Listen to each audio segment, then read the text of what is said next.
Welcome to KXAN News Today. Today, St. Edward's University is hosting the grand opening of its new School of Health Sciences.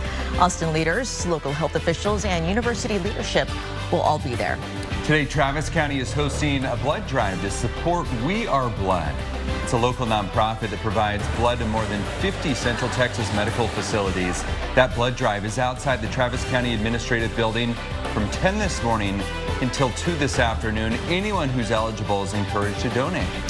Well, it is time to pay your property taxes across Texas. These are bills that are due on Friday. Good morning, everyone. I'm Sally Hernandez. And I'm Tom Miller. In Travis County, you're likely to see an increase from last year. The tax assessor's office says the average bill for homesteads in Travis County will increase 11% from 2023. Last year, we talked to the outgoing Travis County tax assessor, the collector, about the changes that caused that.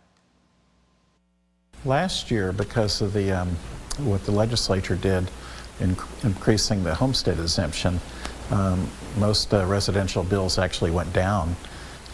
This year, with the propositions that were on the ballot that passed, the county had a proposition and the school district did, that will increase taxes some. And then, of course, the entities have to address community services. You can see what those community services are online on our website at KXAN.com. First warning weather with meteorologist Kristen Curry. Well, good Tuesday morning. We start with a look at radar. Tough to tell, but there's a few pockets of drizzle, maybe even some light rain out there this morning. Nothing that looks heavy, but it is going to be something we'll keep an eye on through the day today. It's not just that morning drizzle. We've got, kind of like yesterday, that spotty mist, light rain drizzle chance through the day.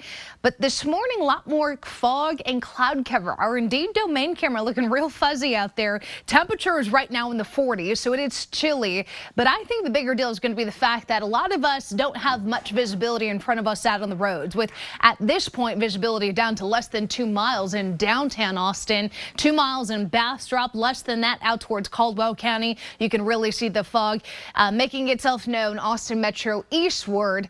Not seeing a whole lot of visibility issues out towards the hill country.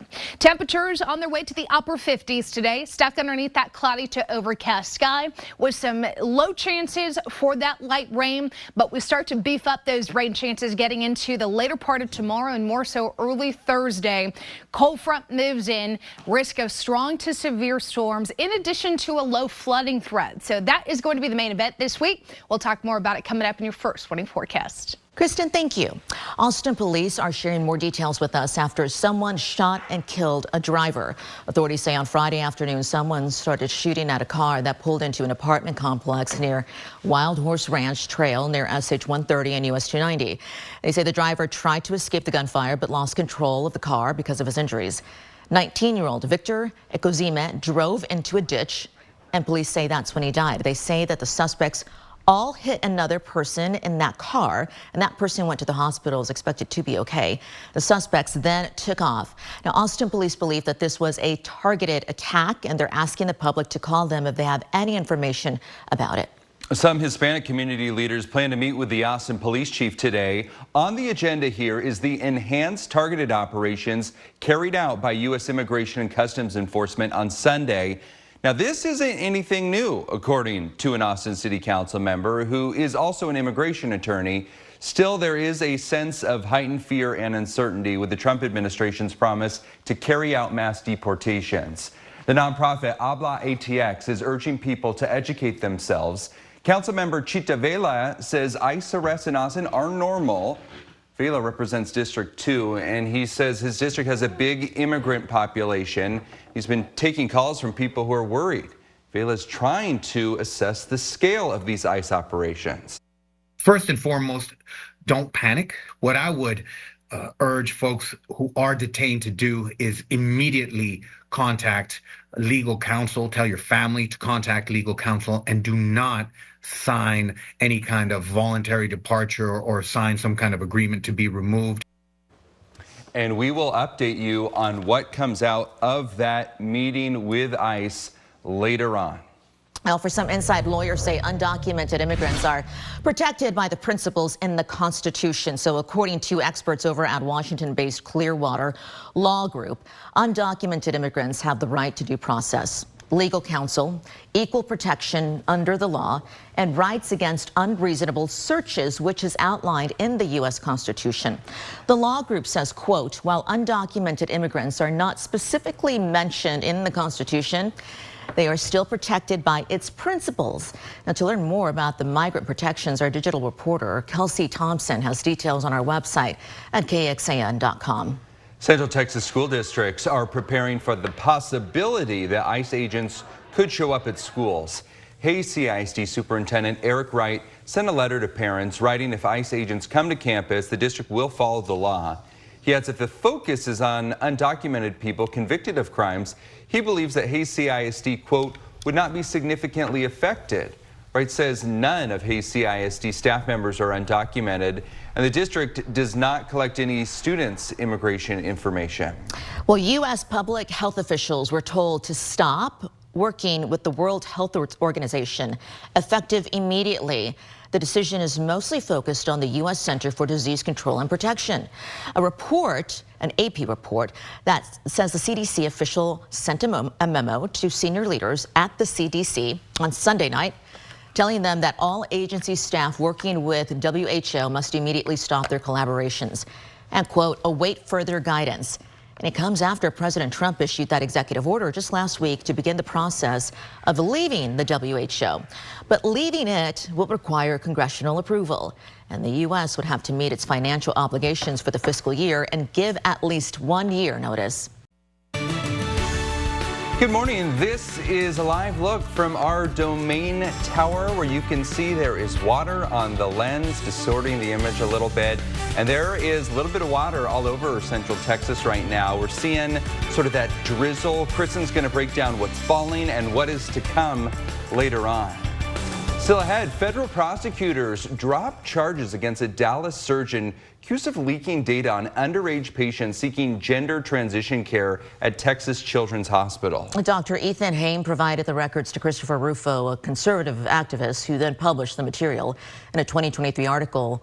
Though the records were later removed from the article, Haim never denied leaking the records, but argued that he did not break the law because he did not release identifiable patient information. Prosecutors did not specify, though, why those charges were dropped. Good Tuesday morning. It's January the 28th as we take a live look outside. This is in Lockhart.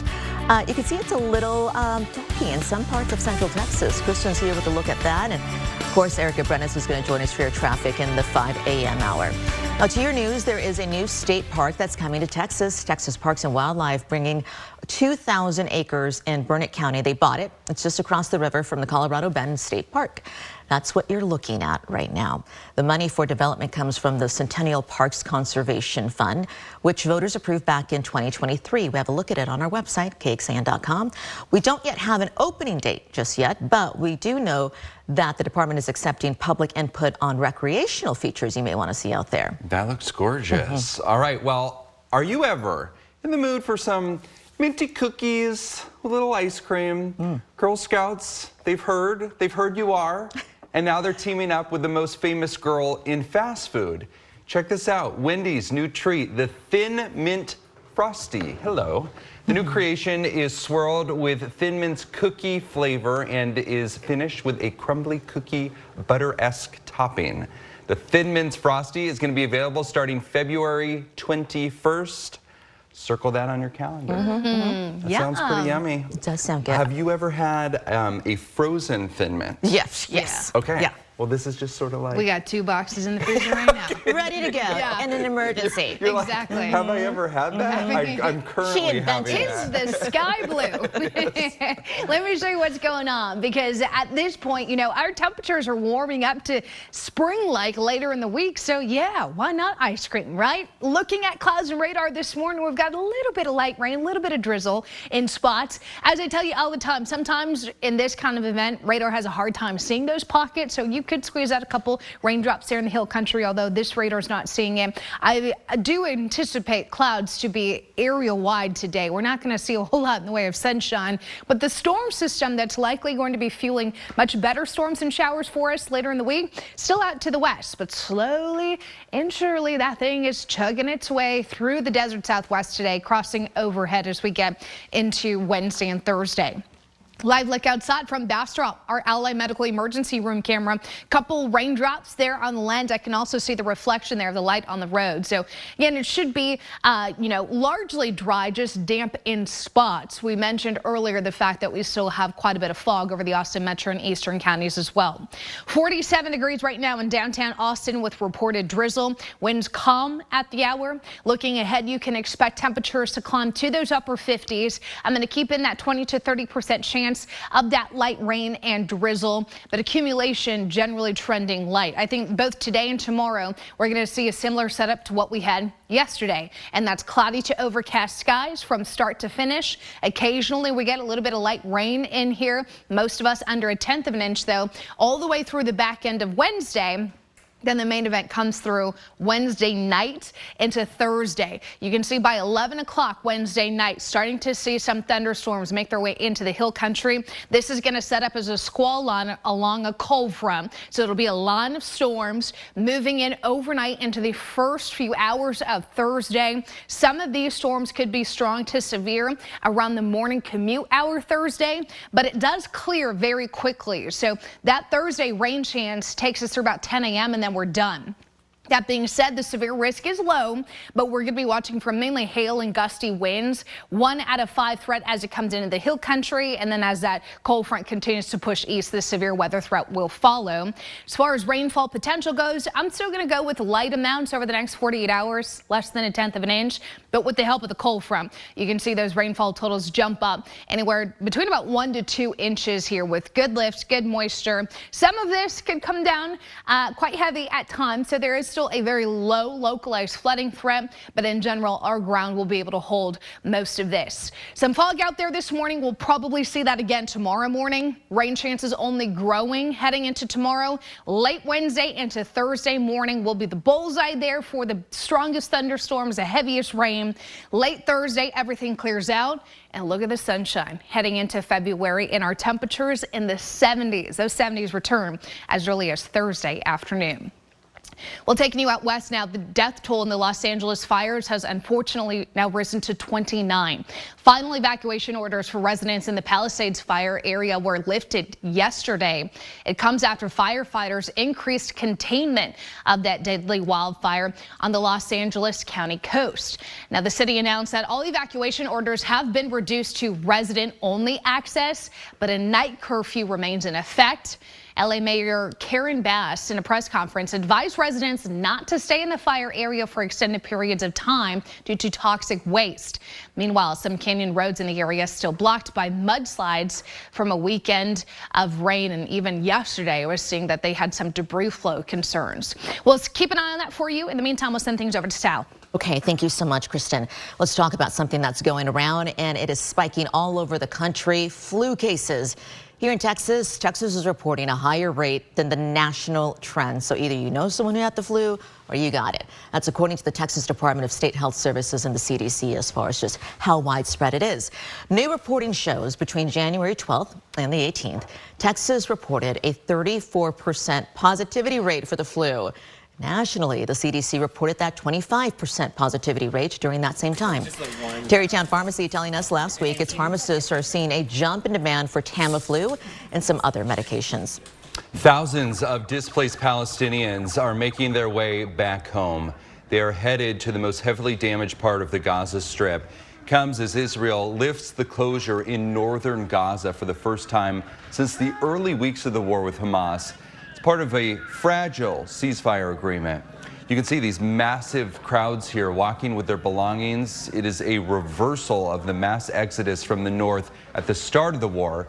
Palestinians who've been sheltering in tent camps and shelters for more than a year, eager to return, though many of their homes have likely been damaged or destroyed. Confusion and chaos in the communities actively working on developing cures and treatments for diseases. That is how some health officials describe the tone as the Trump administration has moved in and has apparently temporarily frozen external communication, traveling and hiring within many federal health agencies.